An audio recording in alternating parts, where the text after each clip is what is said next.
With us is Ruthie Tucker. We're here at Amsterdam Whitney Art Gallery in Chelsea. She is one of the co-owners. Tell us a little bit about what we can expect tonight. Thank you. This is Amsterdam Whitney Gallery's Salute to the Stars exhibition. We boast we have more stars than there are in the heavens.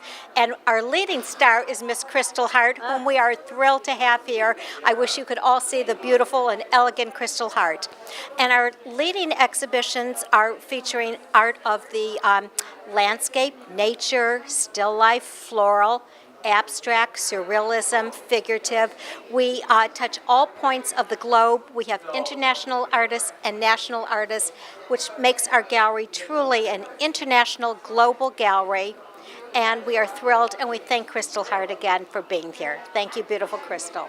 We're here at Amsterdam Whitney Art Gallery in Chelsea. With us is Gores, and Anne came all the way from Seattle. Welcome. Thank you. And tell us a little bit about the work that you have here today. Well, thank you, Kristal. It's so lovely to be here in Chelsea. I brought a selection of paintings that are still lifes and some landscape, plein air actually, that I did on site, and I'd like to share those with you today. All right, this first one over here in this first corner. Okay, that's Degas and hydrangeas, and I painted that in it's a studio still life. And the inspiration for that came from the little Degas ballerina statue that I happen to really like. So that was the inspiration for that. And I love hydrangeas, so putting that together was really fun for me to do. And this one is called French Blues, and the dishes are from France. They're my breakfast dishes, Chanticleer, and that was the inspiration for this painting. And the flowers, again, hydrangeas, I love that. And those are objects that are in my studio.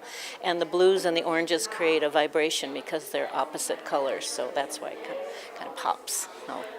Has anything, before we see the next one, changed since the last time you were here?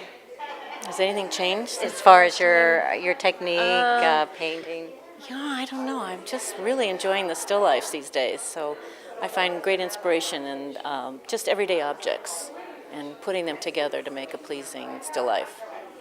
That is Laguna Beach, the ocean. Oh, I love Laguna Beach. Painted on site with the wind and the bugs and all the other stuff that goes along with painting outdoors. So I really love to paint outdoors when the weather's nice.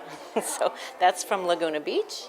And the other is a fall still life with pumpkins and Indian corn that I did this last fall. And the last one, Montana, a beautiful garden in Montana with beautiful flowers.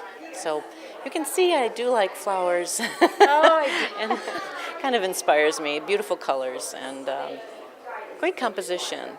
Possibilities. You know, I feel like when we last talked, you were going to go to Russia, or I did. Could you share with our audience a little bit about that trip? Well, my husband and I took a cruise, and one of the stops was St. Petersburg, and a Russian friend of mine lives there, and he had been to Bellevue, Washington, believe it or not, to do an artist workshop, which I attended, and so I got to see him and his studio, and actually picked up a few of his paintings to take home with me, and I just greatly admire his work. So. And did you get any creations out of the trip? No, I didn't have time to paint. I was sightseeing the whole time and visiting the Hermitage and the French Impressionist Museum there and the Russian Impressionist Museum. There's so much to see there. So I couldn't really paint, but I got a lot of ideas in my head. So that's the good thing. And what's next? Italy. Italy? In September. I'm going to bring my paints. And then you'll see some results from a trip, because I'm planning to take my time and stay in one place and do paintings outdoors, the plein air again. And so that's something I'm really looking forward to. It's Monique. Monique. And what is your artist's name? My full name is Monique Carass Heubel. And is that what your paintings are listed under? Yes. And my website is lookandImagineArt.com. Wait, look and imagine. Art.com. Oh, I like that. When you look at my paintings, I want you to look and imagine. I like that. So then when you paint, is it a feeling? Is it what do you? Actually, that's a really great question. I mean, when I paint, I use a method that is very traditional from the Impressionists, the French Impressionists, called en plein air. And it means simply painting in the outdoors. So when you look at my paintings, this painting right here was done in Aspen, and I use oil pastels on site during my alternate office of nature. And this painting right here was a Keys sunset that I also did there. Now, those are done in oil pastels on site, but I do bigger pieces in my studio of acrylic paintings, which is this one, which is Niagara Falls lit up at night. Oh, is that Niagara Falls? I was just at Niagara Falls, and I love it. The Canadian side or the American side? I was on both sides, actually. So this was on the Canadian side where they light it up. Now, you were talking about this painting earlier, that if you view it from different angles, there's a change. What I really love, and I'm not supposed to tell anyone, but I'm telling all you guys, it was a happy accident. The mist actually changes from opaque to translucent. Depending what angle you look at it, the mist will become very opaque, which is my favorite. But then when you go to a different angle in the light, you can see through the mist and actually see the waterfall underneath it. That's sort of like Niagara Falls itself. So it's real exciting. That is exciting. Now let's go back to my left over here. Now tell us a little bit more about that. So that was done in Aspen, and I approached it from a place that I heard of it when I was in Ireland that I never got to, but I want to go to, called 40 Shades of Ireland. And it's 40 shades of green that's supposed to be an area.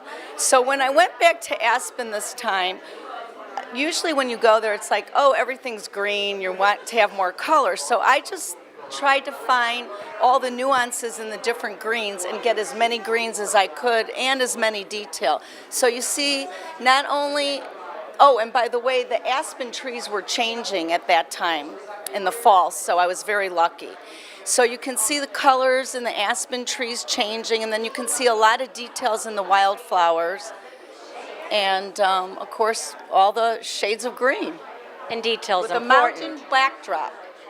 Details. Talk about Lots detail. of details. That painting, someone else just asked me, and he was an artist, he said, wow, there's a lot of details. Some people might not realize, but a lot of overwhelming detail that I tried to do in there. So the last painting right over here is Keys Sunset, and it's in Almirada. And it was a more of approach of expressionism, so it was more of a loose impressionist style, which went on to the expressionists. Good afternoon. It's my pleasure to welcome Rosanne Cerbo, a New York State artist who is renowned for her still life, her landscape, and her floral work. Quoting Monet, who said, "Perhaps I owe being a painter to my inspiration of flowers," I think that was another theme for Rosanne Cerbo, who's known to be a master of the floral still life and luscious floral paintings and landscape. Rosanne encapsulates a moment in time that we inhale nature and exhale its joy. We treasure every moment, and may I introduce Miss Rosanne Cerbo, who would like to say hello. Hi, thank you so much for those kind words. I totally enjoy what I do, and I think it's a gift, and I'm thrilled to be here. This is my first time here in Chelsea, and it's exciting. I'm loving it. And you're doing a great job. Thank you so much. Renowned. I love painting anything from portraits to still lifes to landscapes. I do everything, all in oil. I go plein air painting almost every day, and I started later on in life, and I plan on doing it until the day I die. If I recall, you said that it's your oxygen. That's Yes. right. And that's beautiful. That's exactly right. I don't think I could live without it. It's great therapy, and I'm enjoying every minute. It's a gift. Thank you. I have moved away from the realist flowers to phantasmic, magical flowers. Some of the things you see over my shoulder and your shoulder are floral arrangements of flowers that don't exist in life. I've also been using more gold leaf, using gold leaf basically for both background, but also to make the objects in the painting. And tell us about working with the gold leaf, the ups and downs. It's beautiful. I'm going to show our audience. There are several issues with the gold leaf. The first is it takes a lot of time because when you put your sizing down, that's the glue that holds the leaf, you have to wait either 3 to 12 hours depending on which size you're using before you can put the leaf on the size. Then once you've done the leafing, before you put the oil paint on, you got to make sure you're done with the leafing because you can't leaf after you start painting because the leaf will get into the oil and you can't get it out. Even if the oil's dry, if I went to work on one of these now, tried to do more leafing, I would find that the little bits of leaf would be sticking over all the paint fields.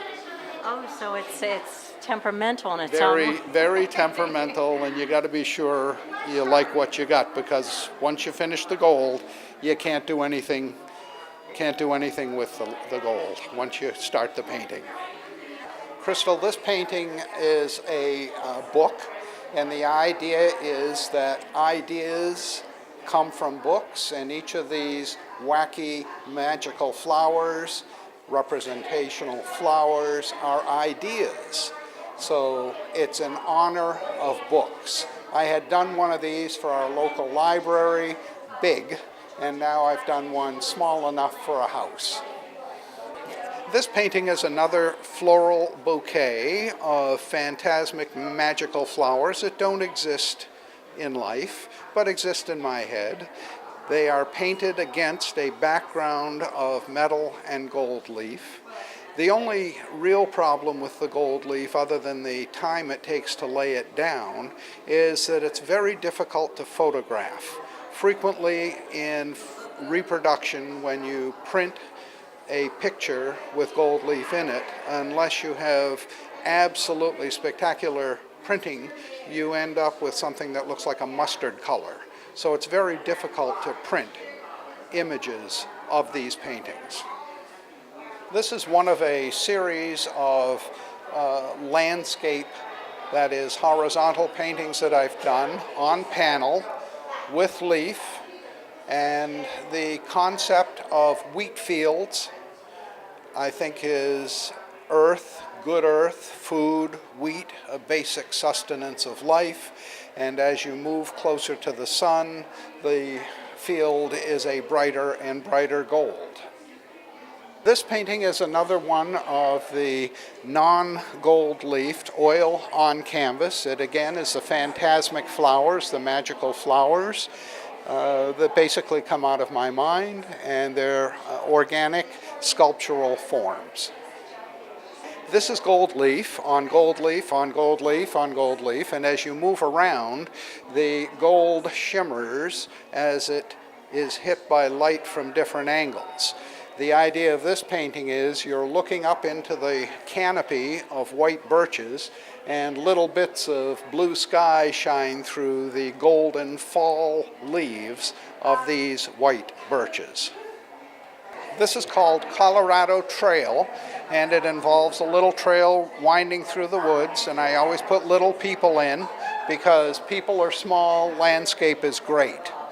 This is again layers of leaf on white birches, and as you move around, the gold shimmers as the light from different angles catches it. And I love mountains, so I always have either Colorado mountains, New Hampshire mountains, Grand Tetons, Alaska, Banff, Canada. I'm a mountain lover of mountains.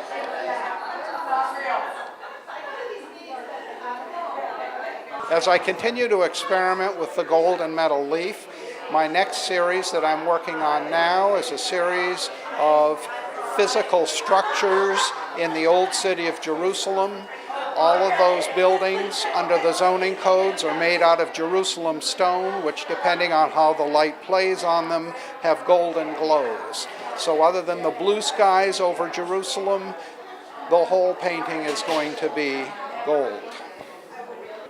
May I introduce to you the art of Georgi Blasi, who's from the former Soviet Republic of Georgia, and his wife Helen. And Georgi paints beautiful landscape, idyllic landscapes that captured the serenity of the world and their beauty, and very known for his color.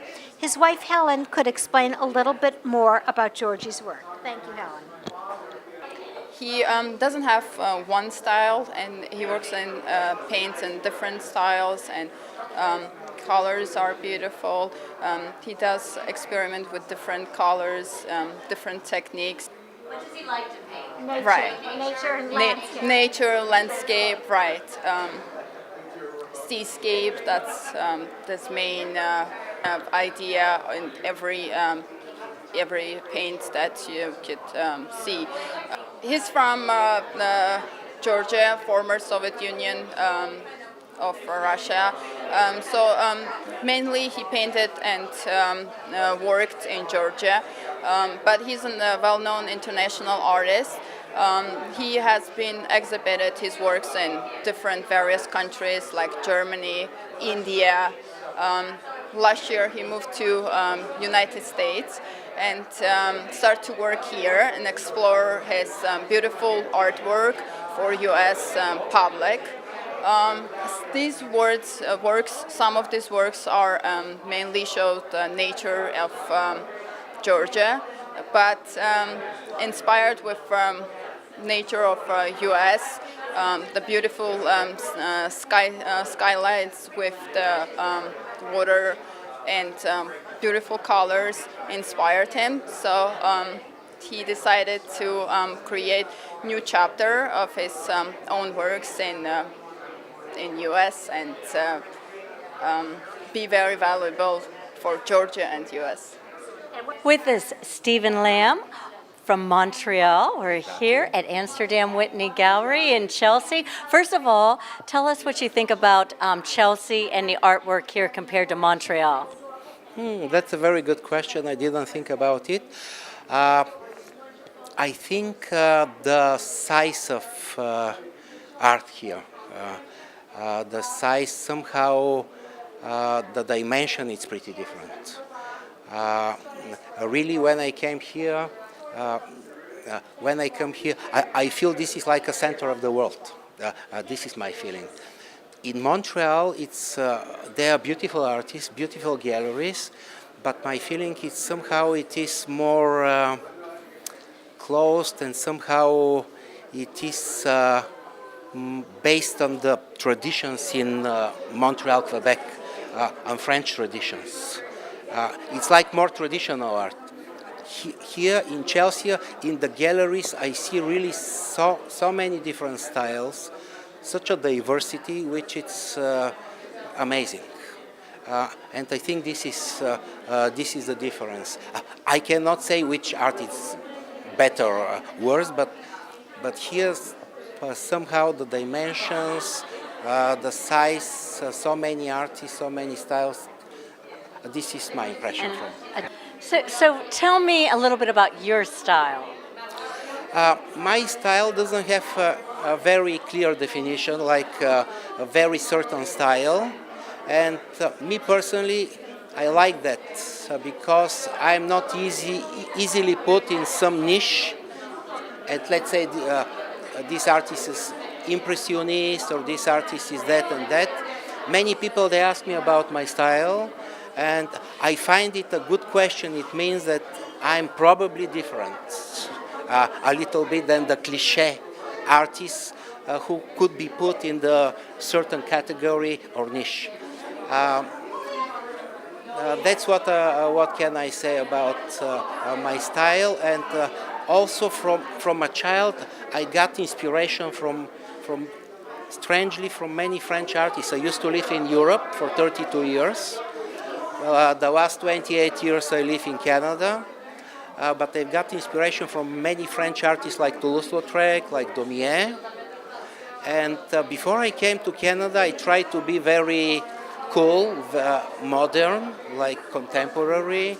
I painted many abstract art, but somehow I didn't feel that happy because I wanted to please the public, to be cool, to be different.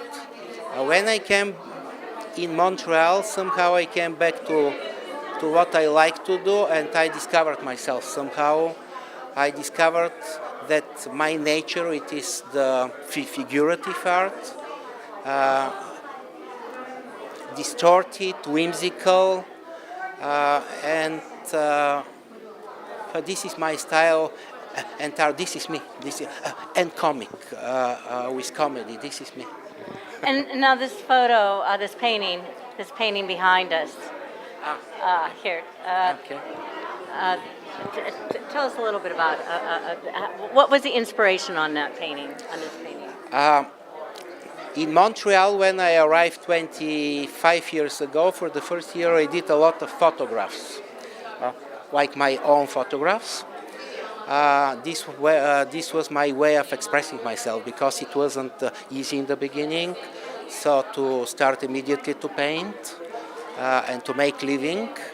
And so the first year I made a lot of photographs of interesting scenes, like coffee scene, restaurants.